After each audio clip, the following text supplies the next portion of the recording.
para netizen di rumah, apa kabar hari ini? Semoga Ibda Tisi doakan semoga kita semua sehat-sehat dan semakin luar biasa.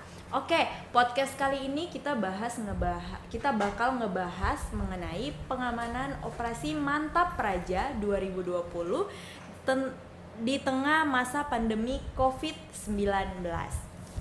Nah, di depan kita ini sudah hadir para narasumber yang luar biasa. Jadi, langsung aja saya perkenalkan narasumber kita yang pertama yaitu Bapak Kapolresta Manado, Komisaris Besar Polisi Elvianus Lauli, dan narasumber kita yang kedua Bapak Kasat Reskrim Polresta Manado, Ajun Komisaris Polisi Tommy Arwan.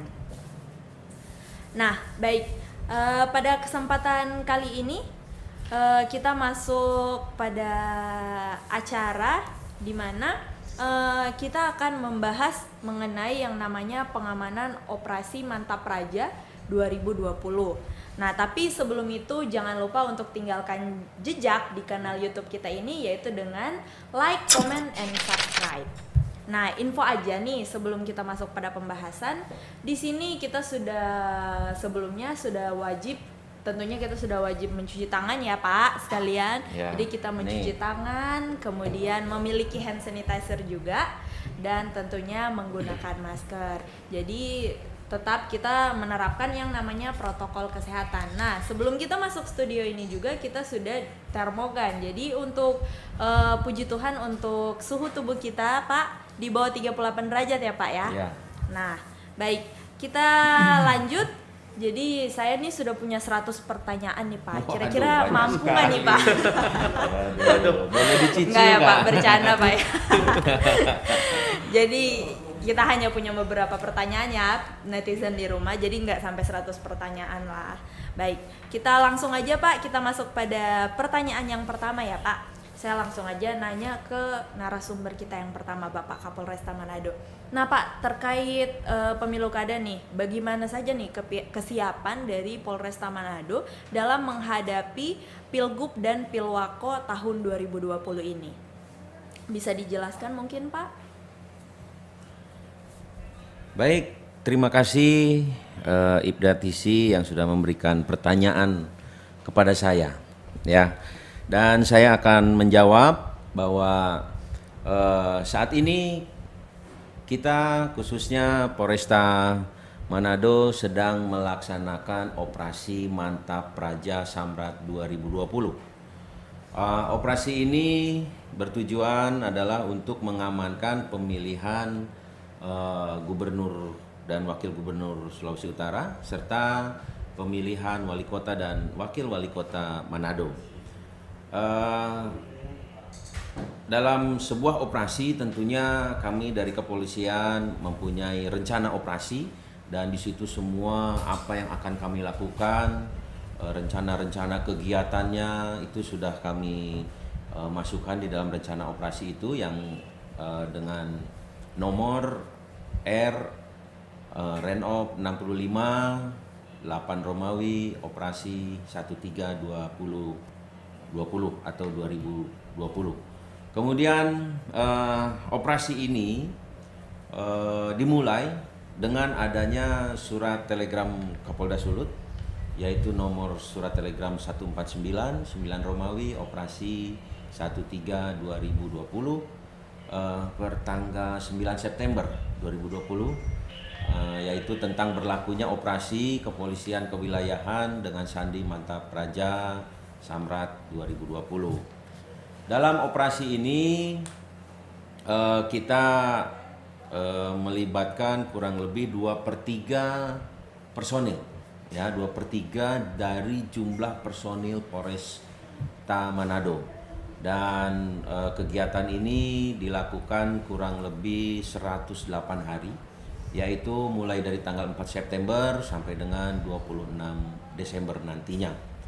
Selanjutnya di dalam operasi ini kita mempunyai kesiapan-kesiapan yang kami ikuti dari petunjuk dari Mabes Polri, bahwa kita ada 8 kesiapan atau asta siap. Asta siap ini dimulai dari penyiapan pilun atau piranti lunak, yaitu segala administrasi yang berhubungan dengan administrasi itu kita persiapkan betul. Kita siapkan seluruhnya, mulai tadi dari rencana operasi, surat telegram terkait pelaksanaan dimulainya operasi, kemudian aturan-aturan yang akan digunakan selama pelaksanaan operasi maupun petunjuk dan arahan dari pimpinan. Nah, setelah itu maka kita harus mempunyai sebuah posko, karena ini adalah kegiatan khusus sehingga kita harus mempunyai pos komando khusus di mana semua kegiatan itu akan terkoordinir di posko tersebut. Dan setelah itu maka kita akan menyiapkan personil. Personil ini adalah yang dibentuk khusus untuk melaksanakan pengamanan selama pelaksanaan pemilihan baik itu gubernur maupun wali kota. Setelah personil itu ditunjuk dan ditetapkan dengan sebuah sprint, maka personil itu harus dipersiapkan juga dengan melalui latihan praoperasi namanya. Ya, latihan praoperasi ini bertujuan adalah menyiapkan personil, menyiapkan kemampuan personil sehingga dia bisa paham akan tugas pokoknya selama di dalam operasi ini. Kemudian tentunya di dalam sebuah operasi kita memerlukan sebuah sarana prasarana yang diperlukan oleh anggota untuk mendukung pelaksanaan tugas ini, ya. Sarana prasarana ini ada dua, yaitu sarana prasarana satuan dan sarana prasarana perorangan. Ini sudah disiapkan nanti oleh kami dari Polresta Manado, dan ini merupakan barang inventaris yang kami miliki, ya, seperti misalkan kendaraan, kemudian ada peralatan raimas, kemudian ada pengeras suara dan lain-lain. Banyak sekali peralatan yang sudah kita siapkan guna mendukung personil. Mungkin demikian Mbak Tisi. Baik, terima kasih Pak. Jadi saya sempat tertarik nih sama yang disampaikan sama Bapak. Tadi ada siap pilun Pak ya. Nah, apakah SOP dan pilun-pilun tersebut sudah disesuaikan dengan protokol kesehatan di situasi pandemi COVID-19 seperti ini, Pak? Nah, ini hal yang menurut saya sangat menarik ya, Permisa, Mbak Tisi. Jadi aturan-aturan yang selama ini kita miliki adalah aturan-aturan pada masa lalu, ya, di mana belum ada pandemi COVID, ya, di mana contohnya kalau dulu itu masih boleh berkumpul, ya, masih boleh kita berdekatan. Nah, saat ini kita sedang menghadapi situasi pandemi COVID-19 dan sudah tentu bahwa ini juga menjadi atensi kita, bahkan atensi seluruh dunia, ya, bahwa kita harus menghadapi ini. Nah, terkait dengan aturan-aturan tadi, piranti lunak tadi, ini sedang kami update, ya, khusus untuk Polresta Manado. Kami sedang mengupdate piranti lunak yang kami miliki dengan menyesuaikan protokol kesehatan tadi, ya.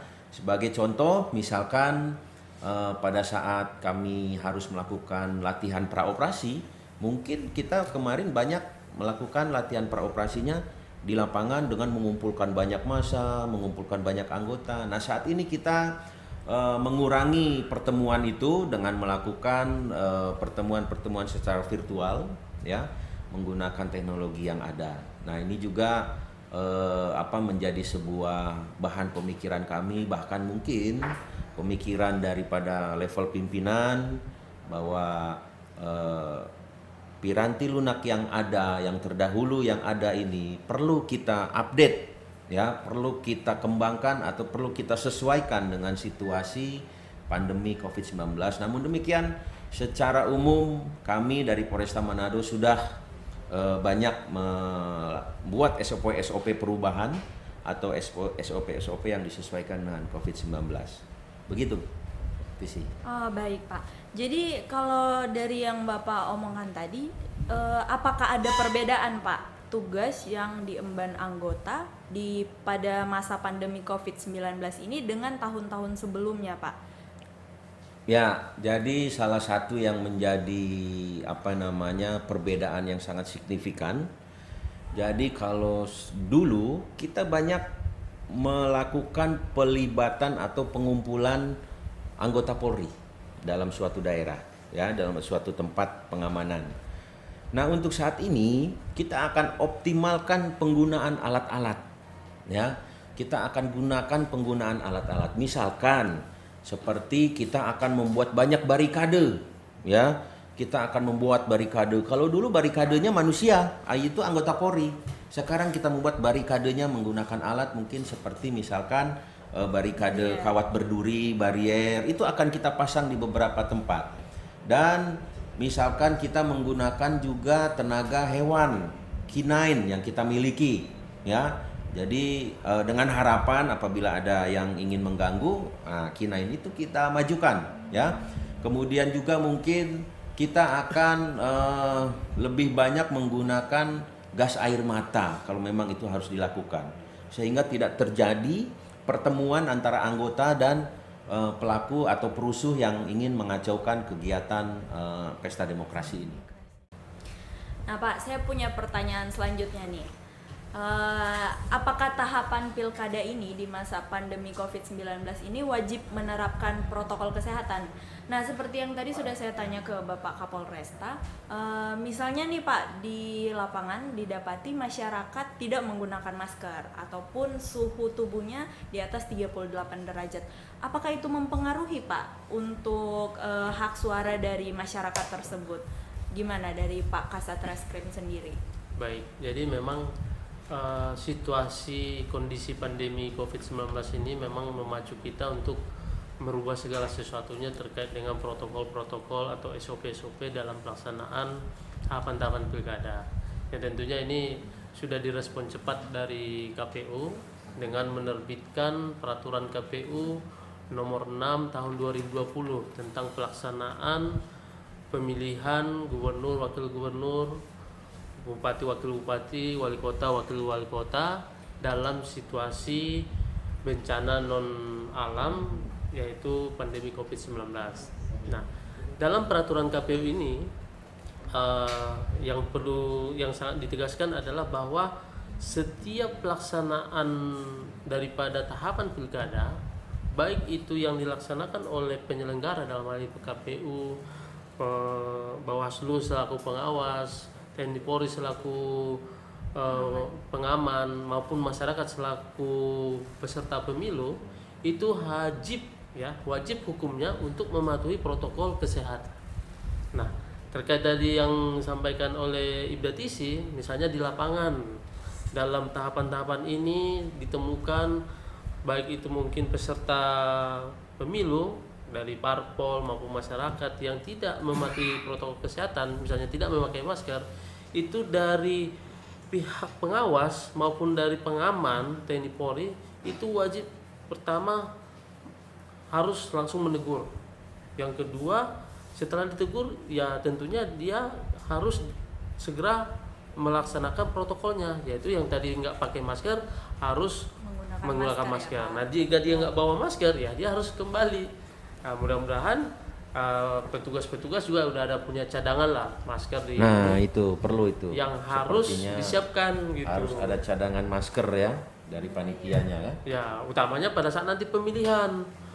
Masyarakat ini kan hak pilihnya ini sangat berharga. Satu suara itu nggak boleh kita hilangkan gitu. Jadi nanti mungkin ini jadi masukan dalam kepada KPU selaku penyelenggara, karena di peraturan KPU itu nggak diatur teknisnya bahwa bagaimana masyarakat nggak bawa masker apakah dia harus kembali ke rumah dulu. Nah, mudah-mudahan secara teknis nanti KPU atau penyelenggara KPS-nya menyiapkan cadangan gitu. Nah, pertanyaan yang tadi kedua itu bagaimana jika ditemukan pada saat misalnya screening suhu tubuhnya melebihi 38 derajat Celcius. Nah, yang paling kita tekankan apa yang statement Bapak Kapolresta tadi, bahwa jangan pandemi Covid ini sampai menghilangkan hak suara daripada masyarakat.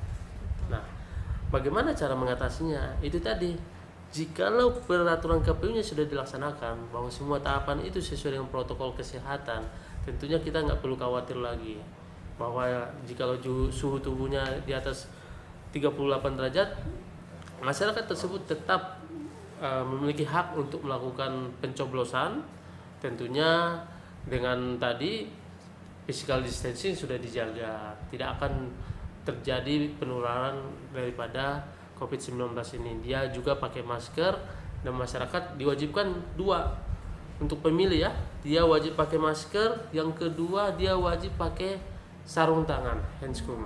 Nah itu kewajiban. Wajib Pak ya. Nah jadi jika itu sudah dilaksanakan, tentunya tidak perlu ada lagi kekhawatiran yang lain. Nah sedangkan petugas KPU sendiri pun melakukan penyemprotan secara berkala terhadap situasi di dalam TPS itu. Misalnya tempat pencoblosannya dia harus semprot dengan disinfektan seperti itu. Jadi Pak Kasat, berarti sarung tangannya harus bawa masing-masing atau disiapkan nih? nah begitu Bapak, itu tadi juga mungkin jadi perhatian daripada petugas KPU bahwa di peraturan KPU ini belum dijelaskan secara teknis.